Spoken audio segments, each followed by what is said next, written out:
All right, welcome back to the Daily Fantasy Flex podcast. It is Tuesday. That means we're going over PGA, the Valero Texas Open. I am here with Colin and Pete. Colin, what's going on, man? Hey, Brian. Hey, Pete. Pete, congratulations on the Fantasy Championship qualifiers. Great win. And my condolences again to not even putting those lineups in the FantasyLabs weekly league. So every time you win the big one, you seem to lose the local one. So just keep up the good work. I think it's the only way I can win against you long term. And just congrats and condolences. Well, I'm in dead last in the Fantasy Labs League. Didn't even put a team in, and literally, probably my best week overall in DFS PGA golf. Like all my teams are great. My worst team was one miscut with Fitzpatrick. Every other team was 6 of 6, and certainly Fantasy Labs and Colin, you helped a lot. And running very hot with the narrative street right now, which will be fun to discuss throughout this pod.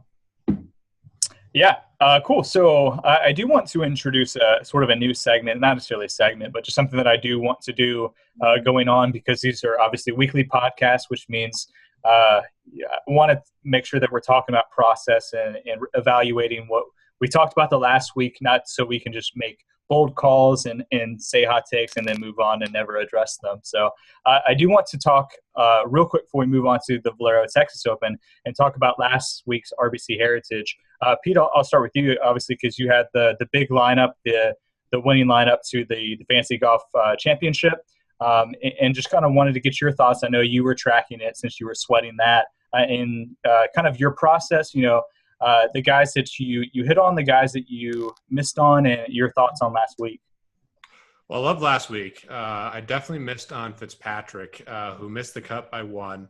And I got trolled on Twitter by multiple people who sent me his tweet saying maybe this is the reason he missed, but he said this is his favorite course.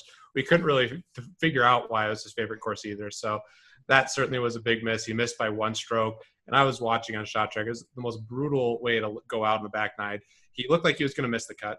Then he made 3 birdies in a row to give you a 3 birdie streak. And then he bogeyed like 4 of the last 5 holes to miss the cut by 1. So he was a miss, but an interesting narrative that didn't go right.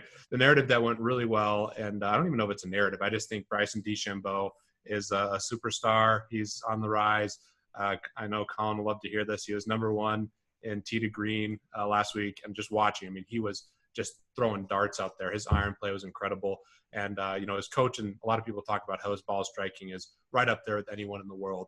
And it showed last week. He just didn't make enough putts. Still had a great finish, tied for 5th, I believe, or 4th. And, that was the big takeaway on the narrative side. But all the data that we had, I think, really lined up. And that was a big reason I was so confident. We knew driving accuracy was really important, and greens and regulation were really important. And Fantasy Labs has been a huge aid in my process. I mean, my 2 biggest weeks ever in DFS golf essentially have been the last 2 weeks. And I think that has a ton to do with the models and just hearing what Colin has to say. Because as much fun as we have, debating the narratives, the cheap guys, the Ches Reeves and players like that have really helped balance out my lineups and made me have success. Colin, what was there anything that stood out to you last week? Guys that you were high on that didn't do so well, or guys that did really well that you just didn't see coming because of data? Yeah, so there are a couple, I think I had one happy thing and one, my big happy thing was, I think your question earlier last week was, Jason Day is such a better golfer than the field. Does that mean that is it just so different when the field's that much weaker? And we try not to get too results oriented thinking, but it's a reminder that being the best world-class golfer in the field by a mile doesn't guarantee you maybe as much as you think it is. It's still a noisy game. People still have low finishes. And I think it's it was a decent reference for the top flight, the super expensive guys rarely pay out on average as much as they do. They're great for upside, but average expectation, it's tough to justify with stuff like cash games. The guy that probably I'm still scratching my head on the most and just what do I do about this going forward is Luke Donald. He had just tremendous course history. And I know there's kind of an ongoing debate on course history. Some people don't even use it. I do. I think you can get it to stick and get it to pop and have some predictive power. But you kind of have to do it right because you kind of have to account for it. Course history is basically what they do well when you've considered everything else. You have to consider everything else well. But in the case of Luke Donald, I think there's a difference between good course history and elite course history. I struggled with the same thing. And I think Pete, you even mentioned this, I think, in your lineup review, like elite course history. I think there's a case for that to be different than just like above average course history. I saw the same thing with KJ Choi at Riviera this year. It was like 15 out of 15 missed cuts. It's like you can quantify it. You can apply your general rules for how much does course history generally improve people. But I think maybe truly elite course history, because it doesn't show up in that data that often, is maybe an outlier case that general rules don't do well with. And it's something I want to think about going forward. I think the high profile case next year is going to be Jordan Spieth at the Masters. I think he has elite course history, especially considering he doesn't fit the statistical profile. And it's really going to have to think about, like, okay, how much do you want to price that in and adjust your predictions? I love that because I'm already thinking about Spieth next year and how do we account for it. And that's just so well said, Colin. I think we're on the same page. I'm thinking about it a lot. And last week I had to consider it a lot. And I think Luke Donald also lined up so well in terms of course fit, and just the narrative of Luke Donald also made sense with the data and the elite course history. So the narrative is Luke Donald was the number one player in the world. He was a number one player in the world, and then he sought to basically add distance to his game to give him a chance to win majors. You need to be able to hit the ball far to win majors, and he just doesn't hit it far enough. So he tried to do that, and he plummeted from number one in the world to 90 something, even lower than that, I think. And then recently he's really focused on his short game and kind of using the same stroke he's always used, not worrying about distance as much, knowing he's going to be a short hitter, and really focusing on his his scrambling and his putting, which is his strength, and just saying, hey, this is the golfer that I am. So now that we're kind of in that pass where he's not trying to fix his swing, he's focusing on those things, and he's at a place where he's extremely comfortable. It makes sense to me that he had a great week there, and the course fit him really well. So I think we'll see Luke Donald be kind of this player, but I don't think that we can really overrate his most recent performance either, because that course history, I think, had a big part to do with why he did so well. I mean, it makes sense from a human element. If you've just destroyed a course over and over and over again, you're going to walk there and you're going to be a little more confident and you're going to be more comfortable. And it's super hard to quantify that, but we know it exists to a degree. And I think I'm going to weight truly elite course history a little bit more than I normally weight, say, good course history, like you were talking about, Colin. Yeah, I think that I think that confidence thing is I'm very open to that existing. I know it's kind of like the prerogative of the stats nerds say oh, that's overrating. It's kind of like quasi clutch hitting or something like that. I think it's a little bit I think overconfident, ironically, to dismiss the confidence factor in terms of oh, well, I can't measure that, so let's not factor it in. You should still try to. And course history, the approach of if course history is your leftover, what's the results that we can't explain but works anyway, that's fine.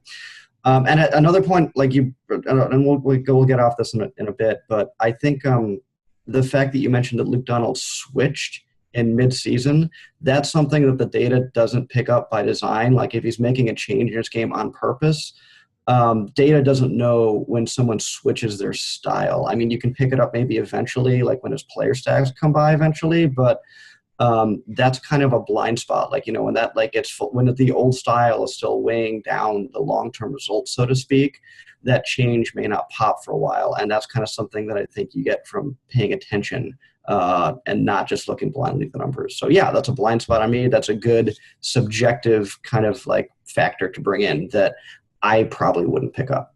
Right, and I think that's a great point, and something, I don't know the PGA Tour like some guys do out there. Some people are so into it, they're going to all the events, and you're going to pick stuff up. Like I talked about in the third podcast, the best experience I've ever had was playing poker with Tiger Woods and Mark Cuban.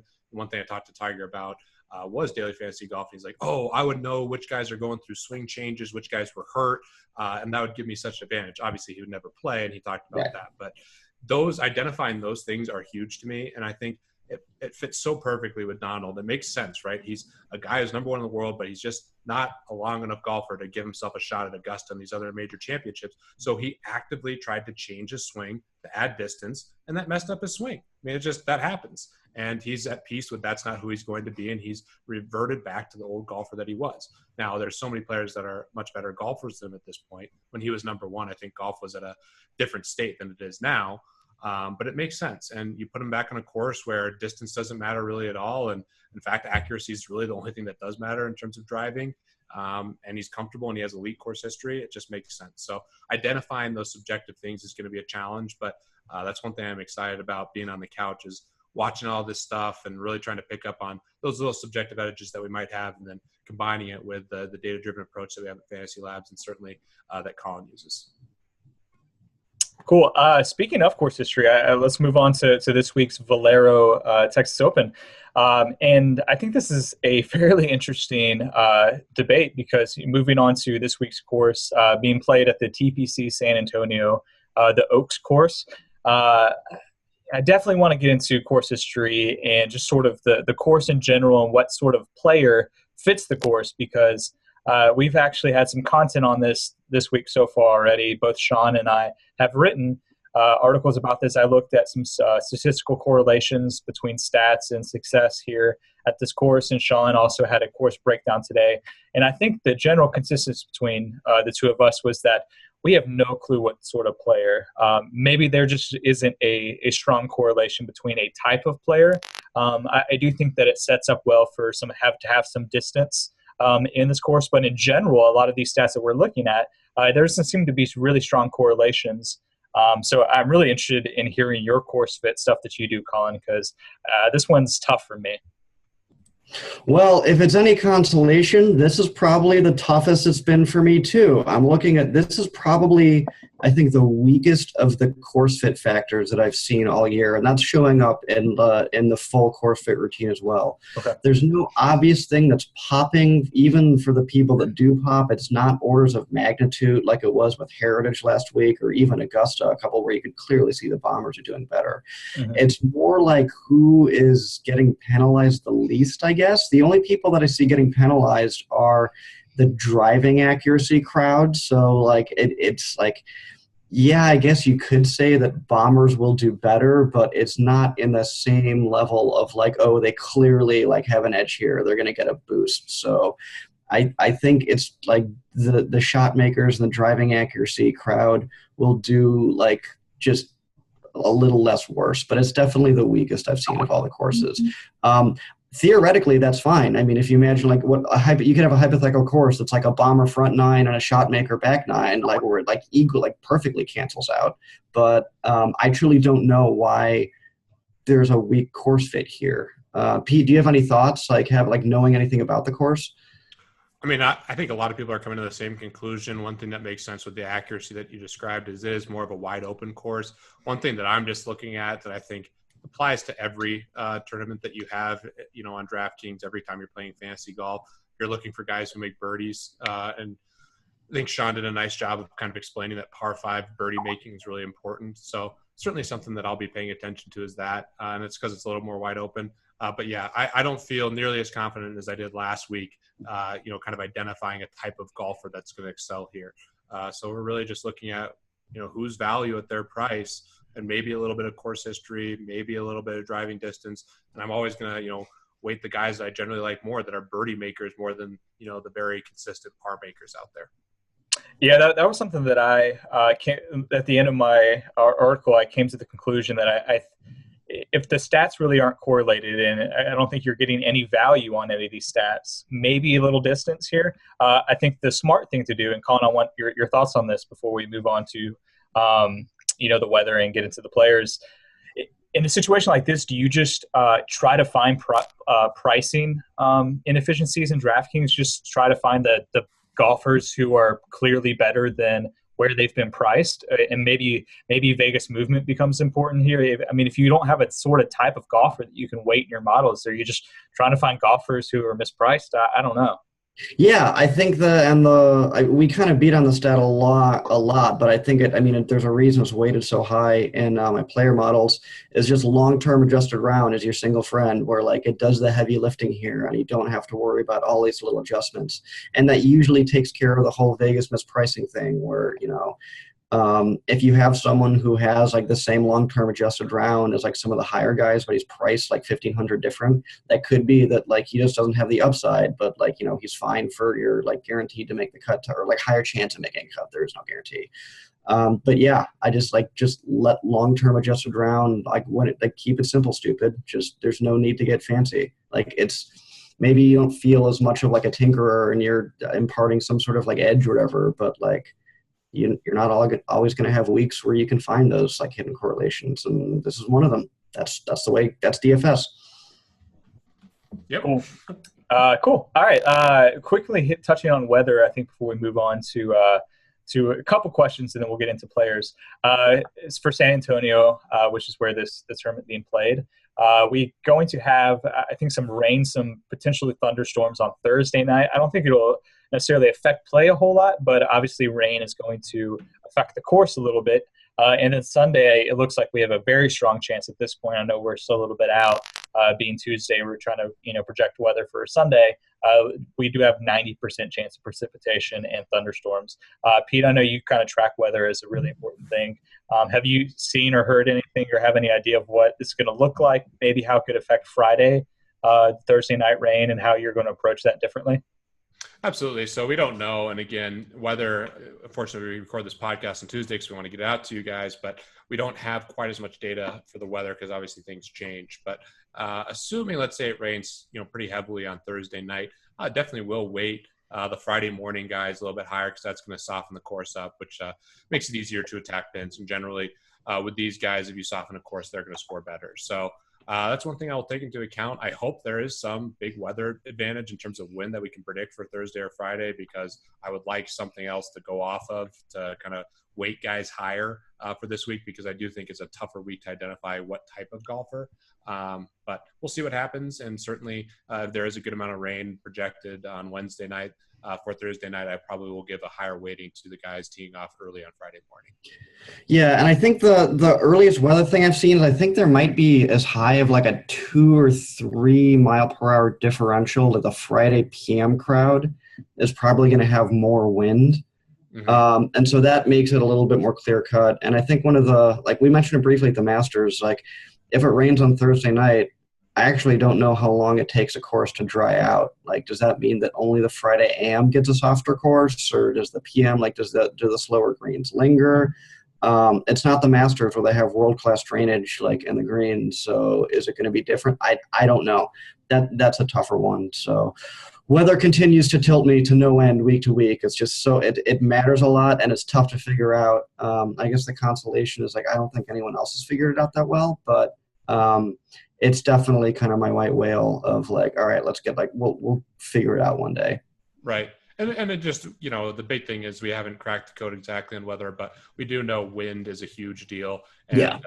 If it's higher wind for one team time over another, that's enough for me to bump someone. Yeah, I agree. Yeah, I can pull the trigger on that. Like anything else, you're maybe second guessing yourself and getting too fancy with estimating green drying times. So wind's the one you can bank on for sure. Yep. Cool. I'm going to ask you guys one question before we move on to our tiers of players. So my question is that this week is a little bit different, actually a lot different from last week. We mentioned last week that Jason Day was such a high favorite. He was, like 14-something implied odds, and the next guy was in the 6s range. This week it's very different. The highest player is at not even 6% implied odds. It's Jimmy Walker. He's at 5.9. So I kind of just want to briefly talk, what does that do for tournaments and I guess really cash as well? It seems like potentially it might not necessarily make things harder, but maybe ownership is going to be spread out a lot more, maybe harder to predict ownership. Pete, what are your thoughts on that? I mean, it's just going to make me value what Colin's talked about a lot even more. I mean, these top guys, they have so much upside priced in for winning the tournament. I'll probably go with a more balanced roster this week just because I don't think there's much difference between the top guy and some of these other guys in terms of just their quality of play on DraftKings. So it's one of those things where they're pricing it still based strictly off the odds essentially. And someone like Jimmy Walker, who probably a decent play just overall, but at the most expensive golfer, I'll probably go somewhere else, especially with these guys who are over 10,000. So the nice thing is for tournaments, if you do go that, roster construction route, you can take any one of these guys and feel pretty confident that they're not going to be super heavily owned. So I'm not going to think too much about ownership this week at all. I'm just going to go out and play who I think the best golfers are. And I assume most of my rosters will be more balanced versus stars and scrubs this week. you agree with that, Colin? Just not necessarily be too into ownership. Just take the golfers that you believe in that you think are mispriced, or the best golfers you could build in your lineup, and just kind of trust that that's going to be a better process than really trying to figure out what the public is. Yeah, I probably agree with that. You probably have to, maybe ownership will be a little bit more diffused when there's not a huge difference between all the top guys. Honestly, last week it actually makes when it's so top heavy with one guy. I mean, I talked about it last week. Like Jason Day is an easy cash game fade just because he's never going to be he's 2,000 more expensive than the next guy. So that's just kind of an auto fade. Here, when it's I don't know if I'd play anyone over 11K anyway, or maybe no, I'm not going to prove on what you said. Just pick who you believe. All right, cool. All right, let's move on to our player analysis part of the podcast. If you haven't listened to our podcast before, what we do is we'll jump around and give our favorite players in 3 different tiers on DraftKings. The first tier, the elite tier, is going to be 9K or higher. The middle tier, which I think we might find a lot of players in this week, as we hinted that we like a potential balance approach, is going to be in the 7K to 8-9, so right below that 9K range. And then we'll have a segment where we talk about the lower tier, which is going to be 6-9 and lower. So let's start with the elite tier, the 9K or higher. Colin, with your model and I guess focusing adjusted round, long-term adjusted round, who are you looking at this week in that range? So who's popping at the very top here? Colin, let me predict who's popping for you. I want to see if this is fun. And you can try to predict who's popped. I think this is the way we can have a little fun here. I'm guessing Brooks Koepka pops for you in the top range. Okay, or do you want to pick 3, or how many do you want to do? I just had a hunch on Brooks Koepka. Maybe I'll pick one more who I think might be somewhat high. Maybe Jason Kokrak might be a little bit high, but I'm not sure on that one. I have a feeling on Koepka though.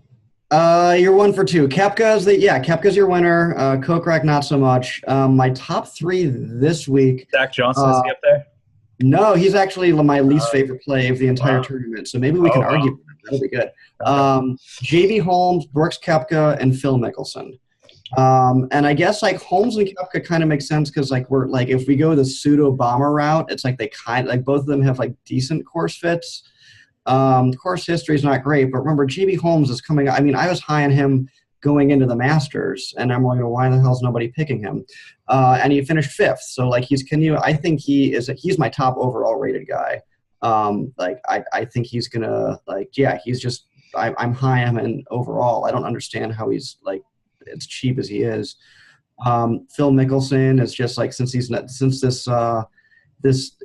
he doesn't have he's almost getting rewarded for bad driving accuracy, perversely the way course fit goes, but I could actually buy into that. And then Koepka, yes, he's a big guy. So those are all they're just playing overall really well. They have the pseudo course fit because they're kind of bombers, so it's kind of getting a boost. I thought Brandon Grayson would be a little bit higher just because he still is a decent play, but he's just maybe a little bit too expensive because he just won last week. But for the overall value they provide, those are my top guys: Holmes, Koepka, and Mickelson. Well, we're going to agree. I like Mickelson a lot, and I have Holmes as a good GPP play just based strictly on par 5 scoring and his driving distance. But the guy who pops the most for me by far is Koepka. The guy who's popping in my current model, and I'll probably mess around with things too, is Kuchar. That's probably just because he has such a solid adjusted round. But I'm probably not going to play too much of him. I don't love Kuchar. He's fine and stuff. I think he has kind of he has a decent course. He's one of those confounding, he has a decent course history, but a pretty bad course fit. He's Right. So he's popping, and I think I still have course history weighted a little higher than I will have it weighted when I'm all said and done with my model for the week. But I like Grace too. I just think he'll be heavily owned. I'm going to fade that for recency bias reasons. Then outside of that, Kokrak rates somewhat high on mine, and the reason I thought you might like him is just the driving distance that he offers. So I think he's a good play. And outside of that, another guy I'll just bring up because he's playing exceptionally well, and I generally like to take him is Charlie Hoffman. I think he's he's been underpriced for a long time. He's starting to rise a little bit relative to where he normally is, but I think he's a solid play, not my favorite. Definitely Koepka is the guy I like the most in this tier. I would agree with Charlie Hoffman being a solid play. I can probably fit him into a couple lineups decently well. I don't know. Kokrak, he's just like Kokrak. I forget. It's the problem of never watching games. I never know how I'm not sure. I think it's Kokrak, but Kokrak, he's like, so he has like decent like recent results, but like I'm pulling up his game log now, and like, you know, for as big as I am in terms of long-term form, there's just like there's a couple too many missed cuts in terms of the last like 6 months or so. He just doesn't strike me as like a 9,300 type player. He's more of like a low 8,000s type player. That's probably what it would take for me to roster him. I don't know why he's priced this high. I think it's just because he has like decent recent course history. It's like a 15, a 31, and 11. And it's fine, but like that almost feels like maybe it's going to be overvalued a little bit, so maybe that's why he's so expensive. Like, I don't know. He's probably like the one that I'd probably be sour on the most of all of those picks. Yeah, I'm probably not going to roster him. He pops only for me because the driving distance, which I ended up waiting. He's a bomber, but again, I agree with you. He does miss a lot of cuts, and definitely not a cash game play for me. Mm-hmm. Cool. Yeah, so there's a couple guys. I was joking with you about Zach Johnson because he's an accuracy guy, and you said that was not important at all, and I agree. So I figured that the top of the CSU Ram 88 model, auto Bryson. Oh, how did I not include Bryson? Yeah, he's a lot. I specifically avoid talking about him so no one else will take him. A little late for that. Everybody's talking about him, even outside of. And I didn't even get all my stats in. I mean, number one tee to green, like I mentioned before. He hasn't missed a cut yet. I can't believe I didn't just go on and on just gushing about Bryson. But yeah, I'll have a lot of Bryson exposure, and I'm riding the train until it breaks. I mean, he has all the incentive in the world. He's trying to qualify for the players. He's extremely focused. He's young. This is all exciting for him. The mental fatigue that I think Jason Day had last week, which I agree with Colin too. I think he was not a good play. I had 0% on Day, even though he was a world-class golfer. But one thing, kind of a long story, I think mental fatigue sets in for some of these guys, especially someone maybe like Grace this week who played the Masters, won last week, just all this motion. It's hard to get that laser focus sometimes in the third week. And these guys talk about it. And someone like Bryson, so young, so sharp, has all the incentive in the world to try to qualify and get his exemptions and all that stuff. I love him this week again. And I'm not going to stop taking him because I think he's an elite golfer. I think we'll be talking about him with Ricky and Spieth and all these other guys. Stick to it, Pete. I love it. Yeah. I'm all in on Bryson. We need to, in our player models where we have all these things that you can weight and have sliders, we need to have a Bryson slider where you just you can just weight Bryson. Is it Bryson? Yes or no? He doesn't rate well in my current model at all. That's probably why I didn't bring him up. But doesn't matter. The CSU rank, he goes pretty high. And it's going to be, of course, when he misses a cut, I probably just jinxed him by saying he hasn't missed a cut yet. I will deserve a lot of grief, and I get it.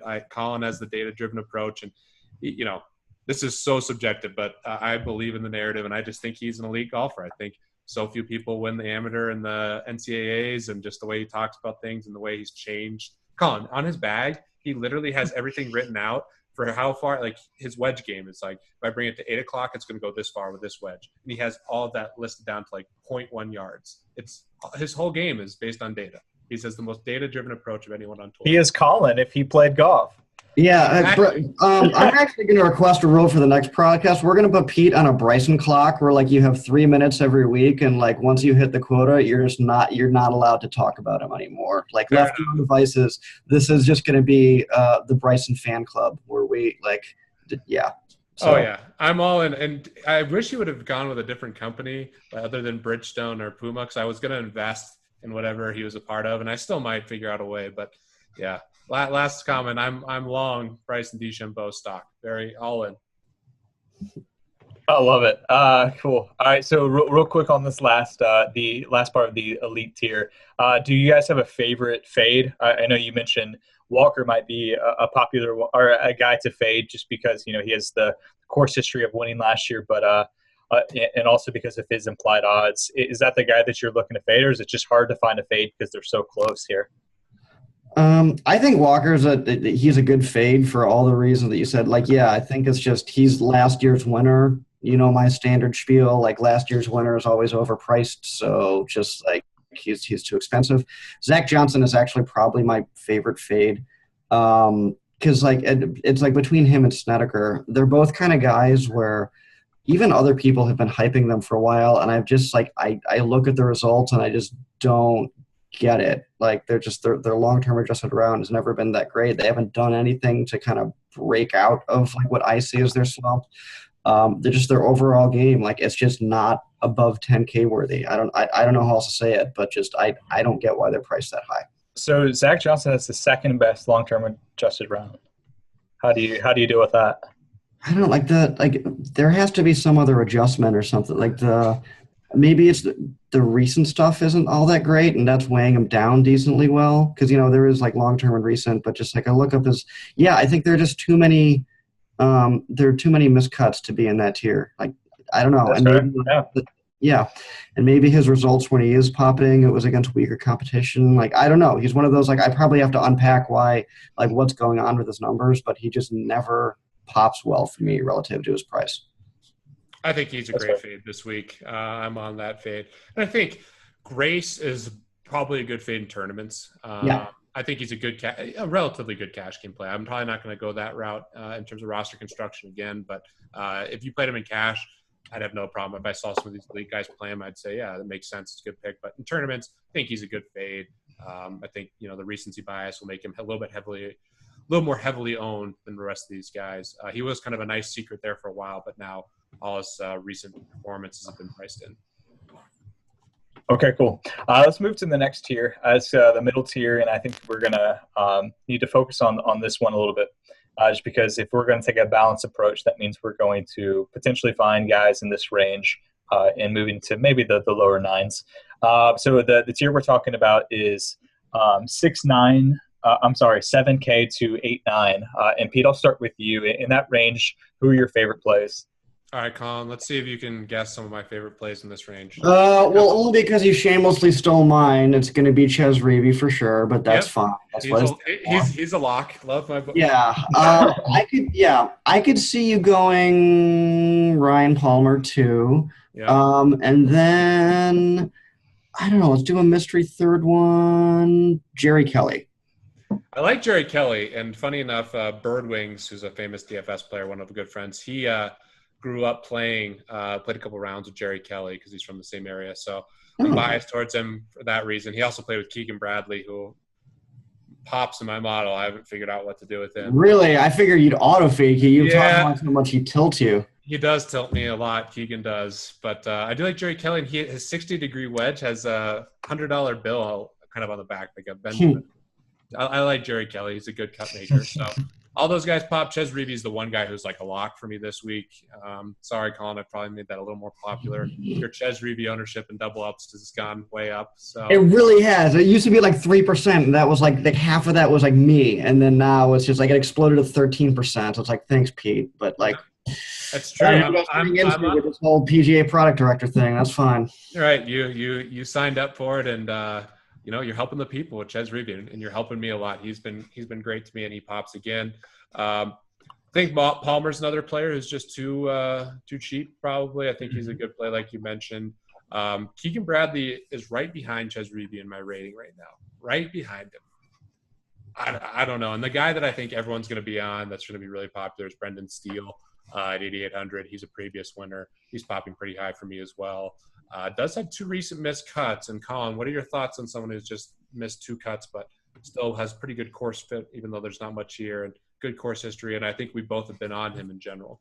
I thought Brendan Steele is actually going to pop way lower because we talked a little bit from time to time about like not all miscuts are created equal. His miscut last week was a terrible miscut. I mean, just like at the dead last. I almost played him on one team. I thought about it, but I was really high on him all week, and the whole time wondering, like, is it like I had in the back of my mind, like, is this an outlier or a true value? I don't get it, and like, because I just don't think he had like any of those like super bad rounds to weigh him down.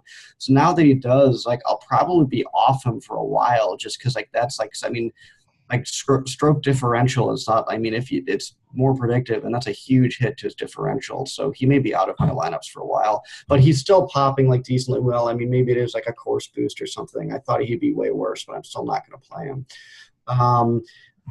Kelly is actually, I only picked him because I thought you would pick him. He's not like, I think that's the whole, like his results maybe aren't as great. Yeah, I get it. He's a cut maker, but there are other people that are popping this week, like at similar prices that are still a little bit higher. One name I was kind of surprised to see was Patrick Rogers, who is popping as one of the best values overall. I know he's kind of had up and down lately, but he's been touted a lot. A lot of people like him.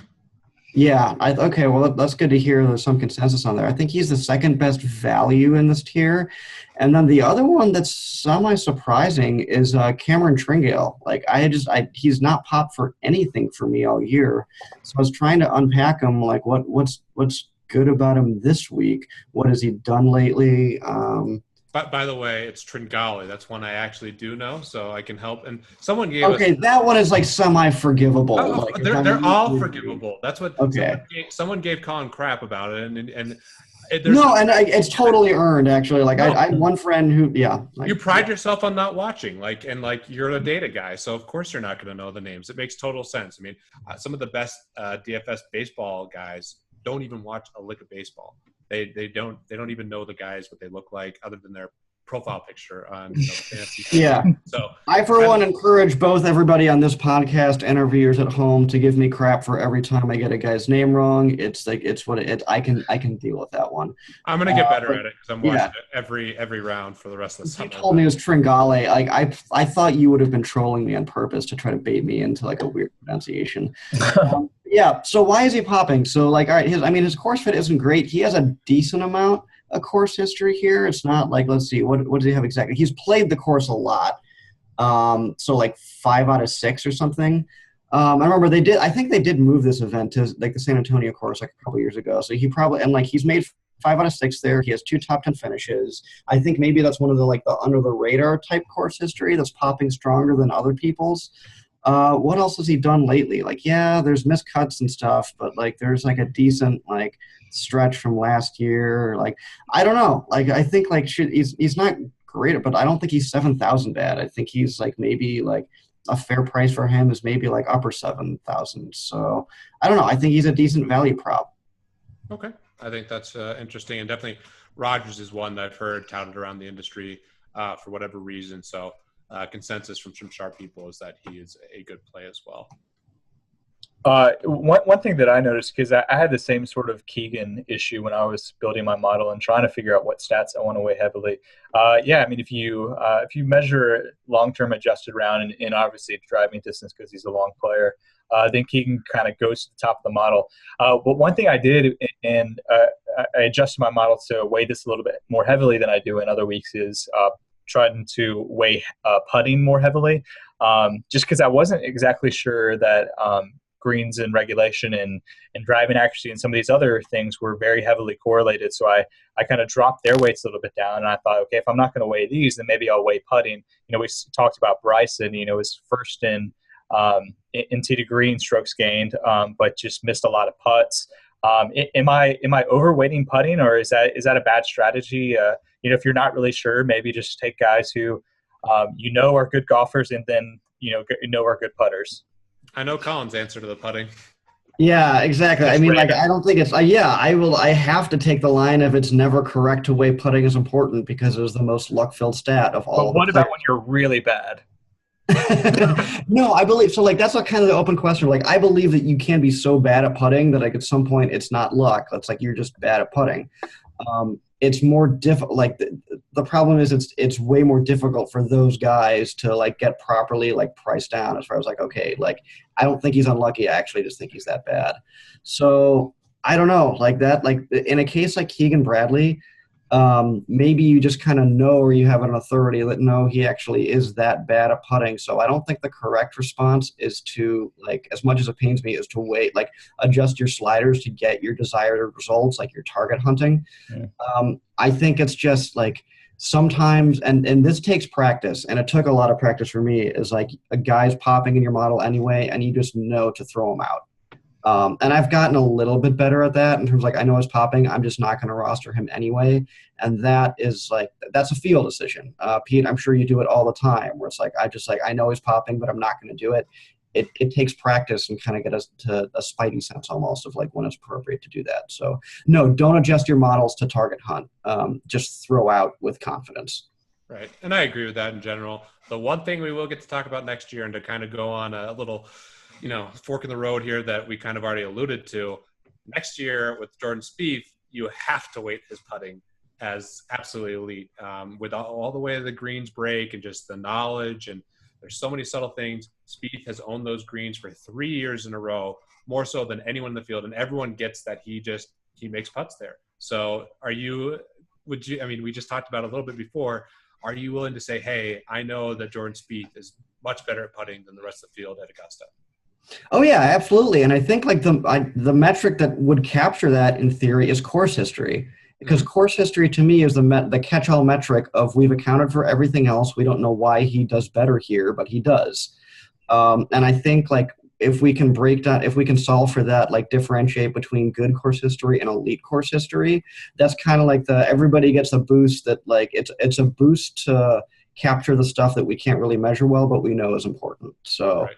Yeah, I hope we can find something, because I do think that if we can crack the code on this elite code course history, I really think there's something there, because I think the data will back up these guys that have that elite course history. I think the issue is like because like I've had this in other sports too, where it's like sometimes like when I couldn't get one factor to pop that I thought it was important, it wasn't because like, oh, it's too noisy. It's because you couldn't quantify that factor as well. What about you're a tennis guy, like Nadal on clay? Like I'm sure you. Oh no, surface is the easy thing to quantify. Surfaces. Oh really? Okay. Yeah. Interesting. Yeah, it makes sense because it's so hard courts. It's for the big hitters. Clay. You got to grind it out and move well, and so I guess that makes a lot of sense. Yeah, it's actually. Surfaces are kind of the same approach where it's like I don't know why they do, but you like from the pure results, like you wouldn't know why what about someone's game does better on like surfaces, but you can capture that it does happen. So like course history is basically the same thing. I don't know why their game is better here because we've accounted for everything else the best we can, but it is better here. So. Right. I think it's a very non-linear relationship, and so that deserves some unpacking and really getting into the nitty-gritty. All right. Well, one guy who's popping for me in the low range that I cannot figure out because his adjusted round is so terrible, but his price is so low. Curious your thoughts on Billy Mayfair, Colin. Let's take a look. He has an adjusted round of 71.9. It's bright red, or it's red. His driving distance is terrible. I'm trying to figure out why he's pricing or popping well, but this would be one of those gut throw him out type things for me based on my model. Yeah, I'm comfortable with it. He's not popping for me that much either, so I say throw him out with abandon. That's fine. So like you can, he's all the way down. What's he priced? Like 5,500 something? 5,500. I have no idea why he's rating well, but he is. So I'll adjust some things, and I will be tossing him out. But he's a guy that rates well. I have no idea. One guy who I think will rate well in your model at the low end is Mackenzie. Is he popping for you? I don't know, a little bit. Like Billy Mayfair, I don't get why just so many miscuts on like the web.com tour. Like that is a death sentence. Like in terms of like that. That's like maybe the results that he does have. Like I think that maybe like I think the difference there is like his field strength isn't that great, and like maybe that's like at the extremes, like when all of your stuff is like so concentrated on web.com.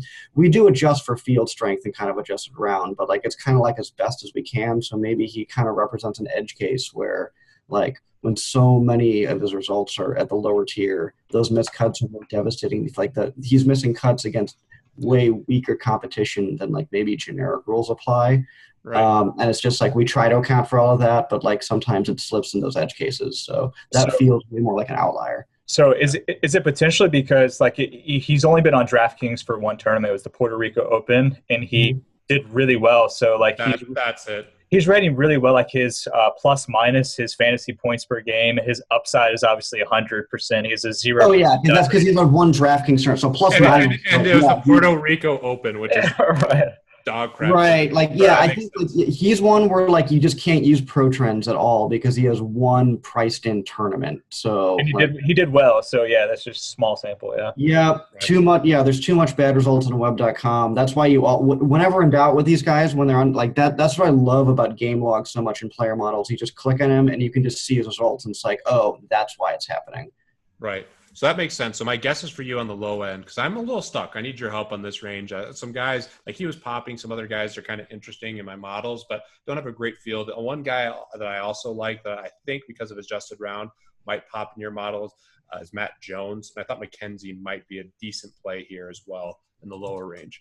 Who rates well for McKenzie, you? like, no, actually, like that. And I, Pickney. I don't like Pickney. McKenzie at all. I think that's he's actually he rates as one of the worst in the low end. And Interesting. let me pull him up to see what's going on with him.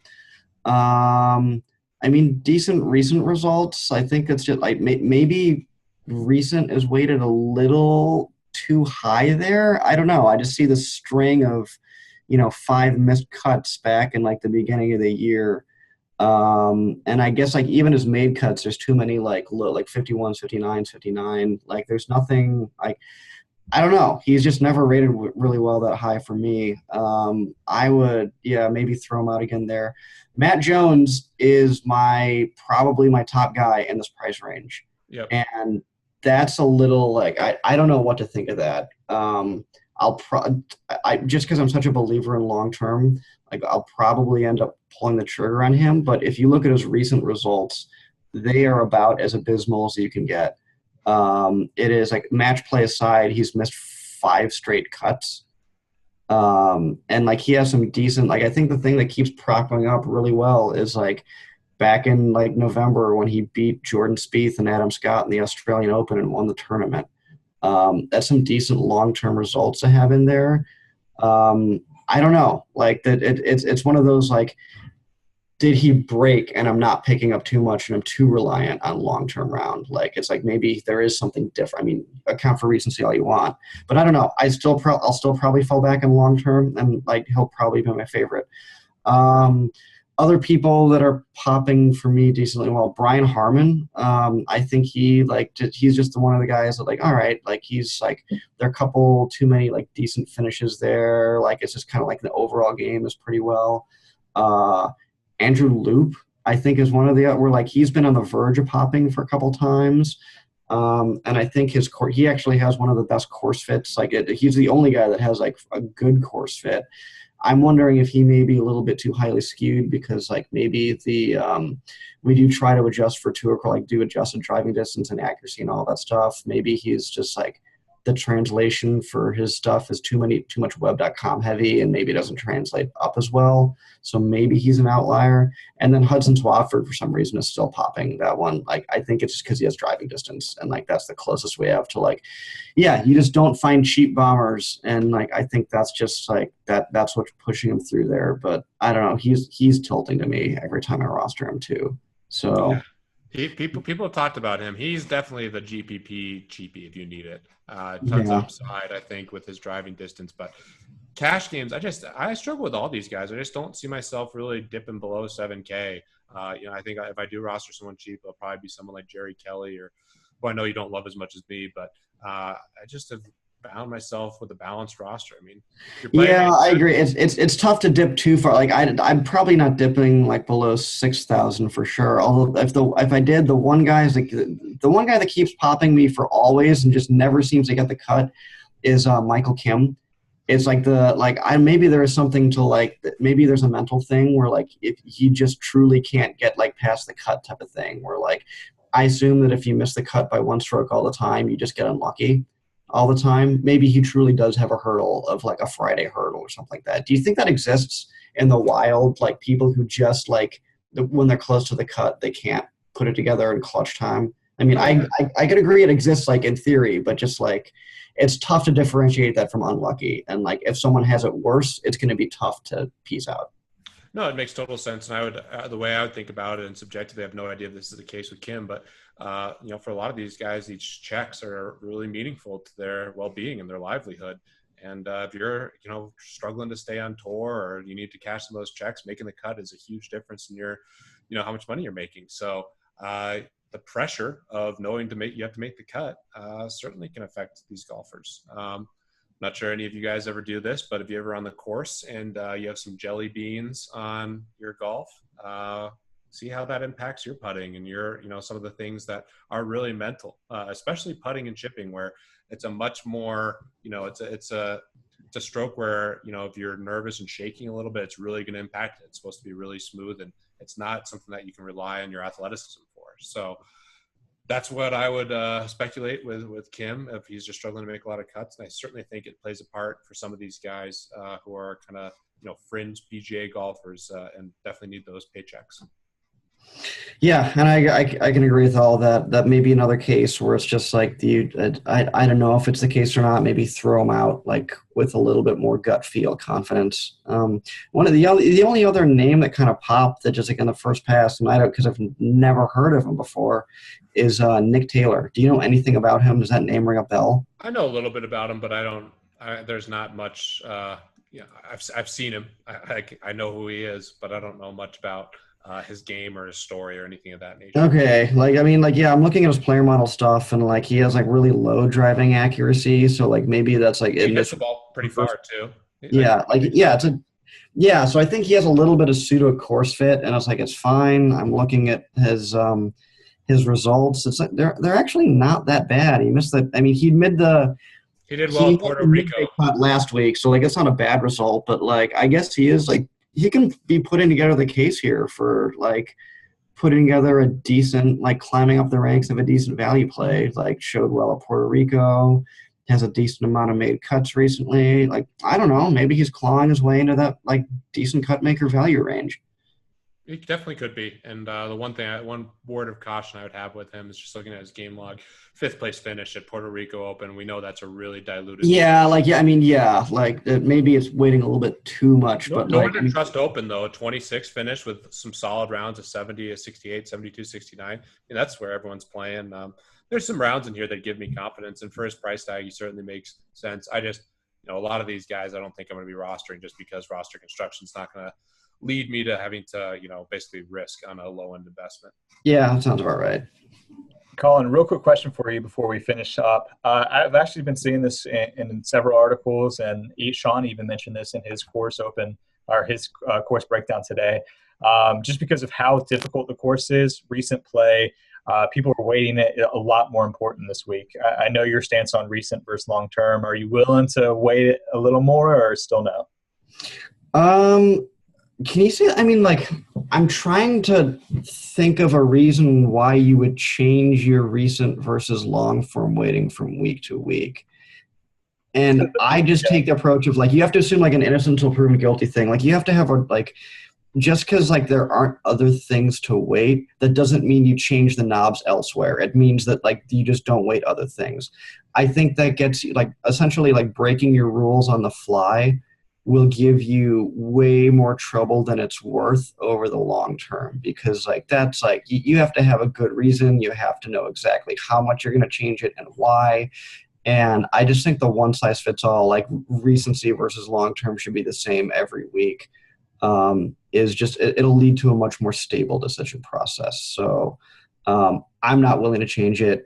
Pete, I don't know if you have any thought, because we haven't talked about that, I don't think. Do you ever change your recent versus long-term, majors aside, where maybe rules don't apply, but that's kind of a different thing? Right. Not generally. The only thing I will change for is if someone just came off a really recent hot streak and there's some, narrative that I can really get behind. And again, I know I'm taking the narrative role on this podcast more so, but a lot of times there's BS narratives that I won't get behind at all. And I know, based on what I've said, it seems like I'm always going to buy into them. I don't, for the most part. I'm pretty data driven, but if I hear, hey, this guy just made a huge swing, or more importantly, where I will weight recent performance a lot is if they say, oh, he had, let's use my injury, an Achilles. He tweaked his Achilles and it was sore, and he really struggled down the stretch last year because he didn't feel 100%. Well, now with some time off, he feels 100%, and he's had 2 great performances recently. Then I can weight recent performance more so than long-term if there's an injury or some big narrative. But for the most part, I think it's really foolish to kind of look for things. I think this is a classic week where people are going to try to get too cute and try to find some reason to like someone. when it's a tougher week. And I said I felt really confident about last week. I don't feel as confident this week, and I think that's just DFS golf. I'm still going to go through a good process. I'm still going to play and try to get the best teams out there, but I'm not quite as confident, and that's going to happen with PGA DFS, like Colin talked about. So it is one of those things. It's one of those weeks, and hopefully things still work out. Yeah, I think you hit it on the nail where it's like people are going to try to get too cute and intervene and meddle where they shouldn't because they're so used to meddling with other stuff like course history. And like it takes some restraint to say that sometimes the correct move is do nothing. And that goes against every instinct of people who like to tinker, who like to change things on the fly. And that's just, you have to recognize that as a bias. Like, just because you have the urge to tinker, it doesn't mean that it's correct. Like, sometimes doing nothing is the correct thing. And like, maybe you don't feel as smart, maybe you don't feel as involved, like you're like a mad scientist in doing the DFS thing, but it's still the correct decision. So yeah, we're all on the same page. Yeah, that's well said. Yeah, it's always fun to try to find that hidden edge in the models or for a course. And yeah, sometimes there just isn't necessarily an exploitable edge in a stat or something. So yeah, very well said. Cool. Well, we will end it there. Any last thoughts? No, I don't think so. Just I can't wait to talk about Bryson next week because nope, we're not going to let you do that. We're not going to end the show talking about Bryson. We're not going to mush him. I'm not going to push him. You know my stance. But I'm not going to mush. I don't want to talk too much about him because no, you don't want to curse. Pride. All right, everybody, go buy Bridgestone stock. I think we can end it on that. There you go. Cool. Go ahead. I was just to say, pride comes before the fall. I'm not going to do that, but good luck this week, Bryson. Good luck, Bryson. Bryson's definitely watching for sure. Yeah, so we will end it there. Definitely go check out our content that we've had. We have had some stuff already. Pete did a lineup breakdown of his last week's winning lineup for the golf world championship. He's going to break down his model where he waits for the Valero Texas Open tomorrow and do a video of what he's looking for in his model, what golfers stand out, and how he weights, sort of thing. So definitely check out that video tomorrow. That's going to be for our subscribers only. So definitely don't want to miss that. But we'll end it there. Good luck as always, and hopefully you guys, hopefully one of our listeners takes down a seat and can join you, Pete. So good luck, guys, and we'll talk to you guys next week.